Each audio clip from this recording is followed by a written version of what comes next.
Good morning class, I am Pranshi Rastogi. Today we are discuss the next topic central bank versus commercial bank या फिर difference between central bank and commercial bank. सबसे पहले आते हैं nature में आता है formation central bank formed by special ordinance of government, मतलब स्पेशल लॉज रेगुलेशन से हम सेंट्रल बैंक बना सकते हैं।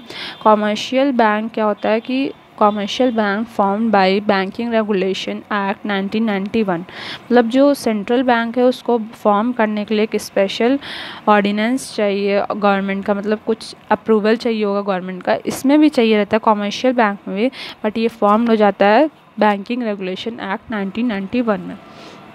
नंबर सेंट्रल बैंक कह रहा है सेंट्रल बैंक में क्या होता है कि once country has only one central bank, and commercial bank में होता है कि a country has several commercial bank. मतलब रिजर्व बैंक अगर देखा जाए इंडिया में बस एक है, जिसको सेंट्रल बैंक एक है इंडिया में जिसका नाम है reserve bank of India, and commercial bank बहुत सारे हैं, स्टेट बैंक और Punjab national bank, Canara bank, syndicate bank, ये सब क्या है कॉमर्शियल बैंक्स है।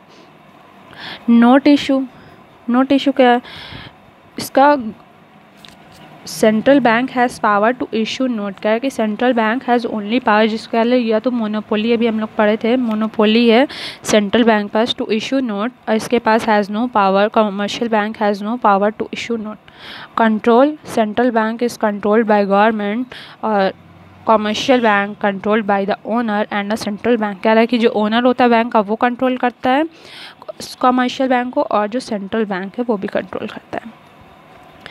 फिर आया objective. The main objective of central bank is to maintain stability in monetary system. कह रहा है कि इसका जो मेन ऑब्जेक्टिव होता है कि ये स्टेबल करना, मॉनेटरी सिस्टम जो भी चल रहा है उसको स्टेबल करना।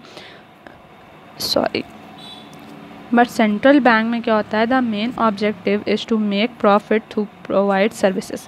बट कॉमर्शियल बैंक का जो मेन ऑब्जेक्टिव होता है वो क्या होता है, प्रॉफिट अर्न करना थ्रू प्रोवाइड सर्विस। जो भी वो सर्विस प्रोवाइड करता है उससे वो क्या करता है, प्रॉफिट अर्न कर लेता है।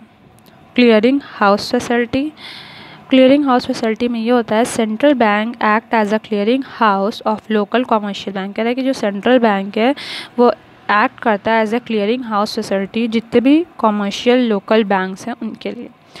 और इसके पास commercial bank have no authority to act as a clearing house. कह रहा है कॉमर्शियल बैंक पास कोई भी अथॉरिटी नहीं है कि वो एक्ट करे कि क्लियरिंग हाउस फैसिलिटी की जो भी फैसिलिटीज़ है वो प्रोवाइड करें। Next, provide loans.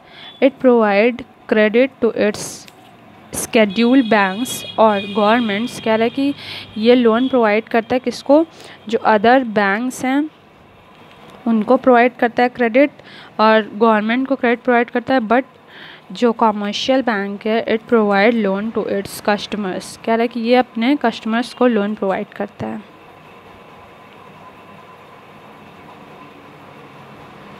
Is that clear class? Thank you.